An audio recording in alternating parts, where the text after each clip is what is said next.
La ruée vers l'or, un drame social. Les enfants payent le plus lourd tribut. Nous sommes ici dans le Sahel, plus précisément dans le village de Gangaol.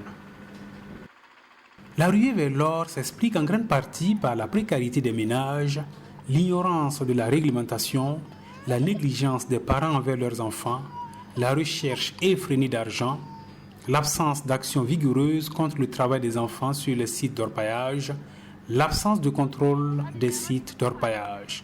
Conséquence, les enfants se retrouvent souvent avec des blessures, des maladies ou meurent simplement du fait de la dangerosité et de la pénibilité du travail.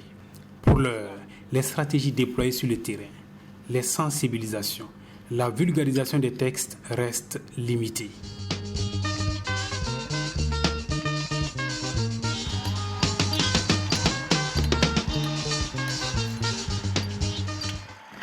Ces enfants sont surtout exposés au risque de blessures sur les machines. C'est le cas de certains enfants qui ont vu leurs doigts arrachés par la courroie d'un moulin. D'autres enfants travaillent sur la roche sortie des puits.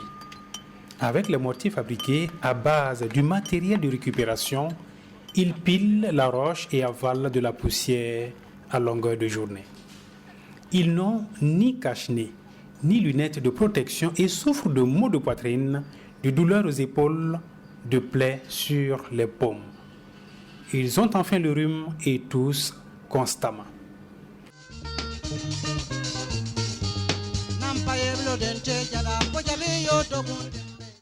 Les enfants sont aussi utilisés dans le creusage des puits de profondeur variable et reliés par des galeries. Le risque d'éboulement y est très élevé. Ils sont dépourvus de système de ventilation.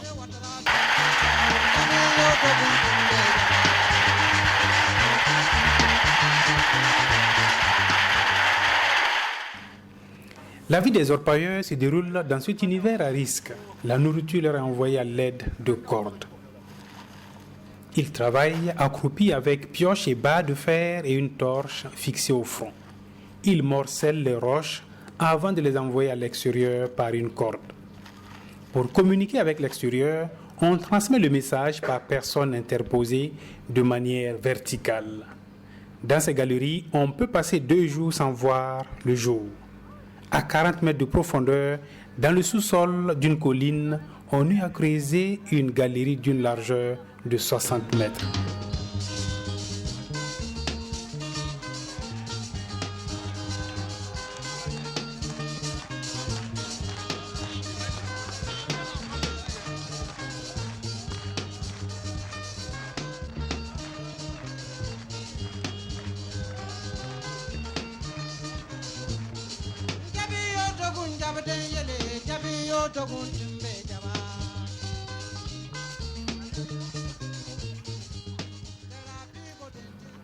Les sites d'orpaillage sont de hauts lieux de la prostitution. Des filles mineures y exercent de petits métiers, mais en réalité, elles sont des racoleuses.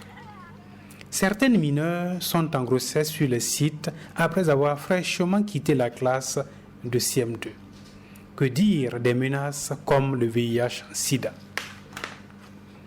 L'impact de l'or sur le système éducatif des villages riverains est assez révélateur des dangers encourus.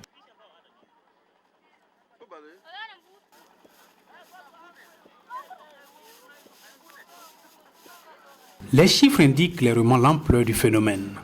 Ainsi, selon l'enquête nationale sur le travail des enfants de 2006, 2,3% des enfants de 5 à 17 ans, soit 27 363 enfants, travaillent dans les activités extractives au Burkina Faso, dont 16 453 filles.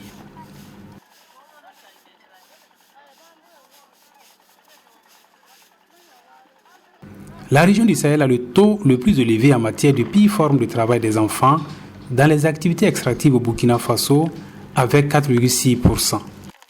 Elle est suivie du centre-nord où le taux est de 4,2%.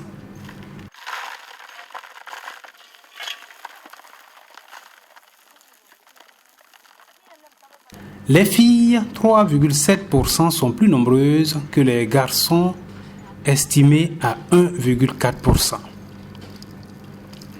En 2011, une étude a été réalisée sur le travail des enfants sur les sites d'orpaillage et les carrières artisanales dans 5 régions de Burkina Faso. Selon les données de cette étude, 61% des enfants recensés n'ont pas été à l'école. 16,5% ont fréquenté une école primaire. 48,1% exercent au moins une activité liée à l'orpaillage, le lavage, le concassage et le creusage, contre 7% qui déclarent ne rien faire. Au plan national, le Sud-Ouest a le taux le plus élevé en matière de travail des enfants.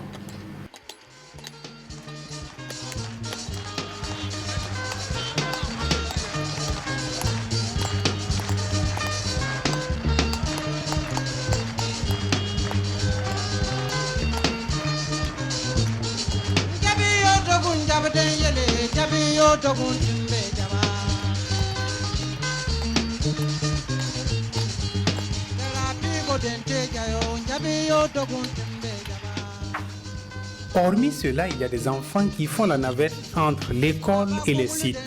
Ces élèves exténués par le travail des mines ne sont plus en capacité de suivre les cours. Une catastrophe véritable. L'utilisation des enfants dans des travaux dangereux est défendue par l'article 5 du Code du travail.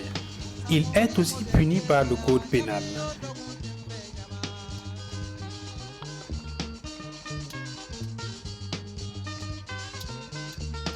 Ces dispositions légales seront-elles respectées dans les sites d'orpaillage?